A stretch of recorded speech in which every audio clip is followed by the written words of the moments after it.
बारामती में अजीत पवार का आज होगा अंतिम संस्कार। जननायक के दर्शन के लिए उमड़ा जन सैलाब। गृह मंत्री अमित शाह, नितिन नवीन भी होंगे शामिल।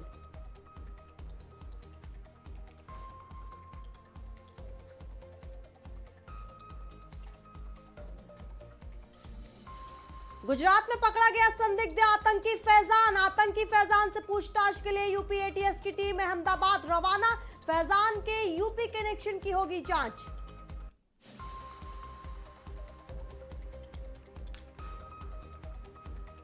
आगरा में हत्या का आरोपी एनकाउंटर में ढेर। मुठभेड़ के दौरान 2 पुलिसकर्मी भी हुए घायल। 25,000 का इनामिया था बदमाश अरबाज खान।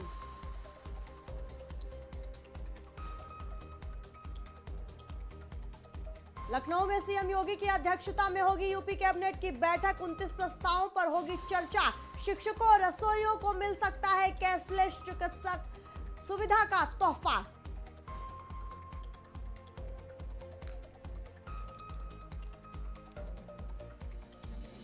लखनऊ में सीएम योगी से मिला जापानी प्रतिनिधि मंडल। ग्रीन हाइड्रोजन और इनोवेशन पर बनी सहमति।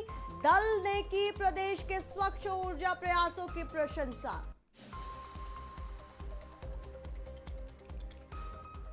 नमस्कार, आज की खबर देख रहे हैं आप। मैं हूं आपके साथ यशस्वी पाठक।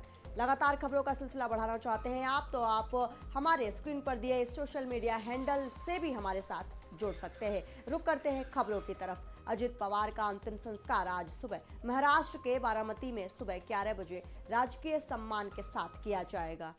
लोगों को अंतिम श्रद्धांजलि देने के लिए अजित पवार के पार्थिव शरीर को विद्या प्रतिष्ठान मैदान में रखा गया है। अंतिम संस्कार में केंद्रीय गृह मंत्री अमित शाह, बीजेपी अध्यक्ष नितिन नवीन, महाराष्ट्र के मुख्यमंत्री देवेंद्र फडणवीस और उप मुख्यमंत्री एकनाथ शिंदे सहित कई सीनियर नेताओं के शामिल होने की उम्मीद है।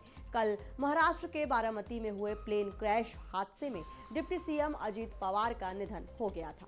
यह हादसा लैंडिंग की कोशिश करते वक्त हुआ और प्लेन के अंदर बैठे अजित पवार सहित पायलट कैप्टन सुमित कपूर, को pilot Shambhavi Pathak, flight attendant Pinky Mali और personal security officer Vidip Yadav की मौत हो गई। इस घटना ने पूरे देश में हलचल पैदा कर दी और सूबे की राजनीति में एक नया खालीपन आ गया।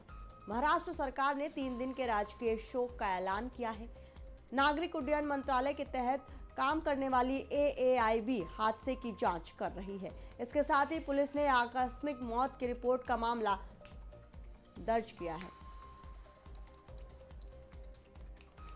इस वक्त की बड़ी खबर आपको दिखा रहे हैं महाराष्ट्र के बारामती की ये सीधी तस्वीरें। गृह मंत्री शाह और बीजेपी अध्यक्ष नितिन नवीन भी राजकीय सम्मान में शामिल होंगे। आज अजित पवार का अंतिम संस्कार। हमारे संवाददाता सुनील शर्मा हमारे साथ जुड़े हुए हैं सीधा मुंबई से। सुनील, अभी स्थिति क्या बनी हुई है, क्या खबर सामने आ पा रही है?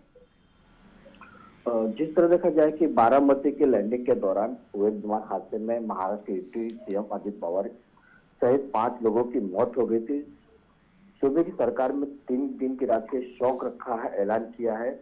आज का बारामती में अजित पवार का अंतिम संस्कार होना है, जिसमें कई सीनियर नेताओं के शामिल होने की उम्मीद है। बुधवार को 28 जनवरी को महाराष्ट्र के बारामती हुए प्लेन क्रैश के डिप्टी सीएम अजित पवार का अचानक निधन हो गया। यह हादसा लैंडिंग की कोशिश करते वक्त हुआ है और प्लेन के अंदर बैठे अजित पवार सहित पायलट कैप्टन सुमित कपूर और pilot Shambhavi Pathak, flight attendant Pinky Mali और personal security guard officer Vidip Yadav मौत हो गई। इस घटना के पूरे देश में हलचल पैदा कर दी है और इसकी राजनीति की एक नया खालीपन किया गया है कि महाराष्ट्र सरकार ने 3 दिन का राजकीय शोक का ऐलान किया है। नागरिक उड्डयन मंत्रालय के तहत काम करने वाले एबीआईबी की हादसे की जांच कर रही है। इसके साथ ही पुलिस की आकस्मिक मौत की रिपोर्ट की एडीआर का मामला दर्ज किया है। प्लेन क्रैश हादसे के बाद एनसीपी प्रमुख शरद पवार, एनसीपी का कार्यकारी अध्यक्ष प्रफुल्ल पटेल, प्रदेश एनसीपी अध्यक्ष सुनील तटकरे और राज्य मंत्री मिश्रित महाराष्ट्र के मुख्यमंत्री अजित पवार को बारामती वेदा प्रशांत पहुंचे हैं। अजित पवार का अंतिम संस्कार सुबह 11 बजे उनके राजनीतिक गढ़ पर बारामती में पूरे राजकीय सम्मान के साथ किया जाएगा। लोग और अंतिम श्रद्धांजलि देने के लिए अजित पवार के पार्थिव शरीर को विद्या प्रतिष्ठान के मैदान में रखा गया है और अंतिम संस्कार में केंद्रीय गृह मंत्री अमित शाह, बीजेपी अध्यक्ष नितिन नवीन, महाराष्ट्र के मुख्यमंत्री देवेंद्र फडणवीस और उप मुख्यमंत्री एकनाथ शिंदे भी सहित लोग शामिल हो सकते हैं। जी, बहुत शुक्रिया सुनील तमाम जानकारी देने के लिए।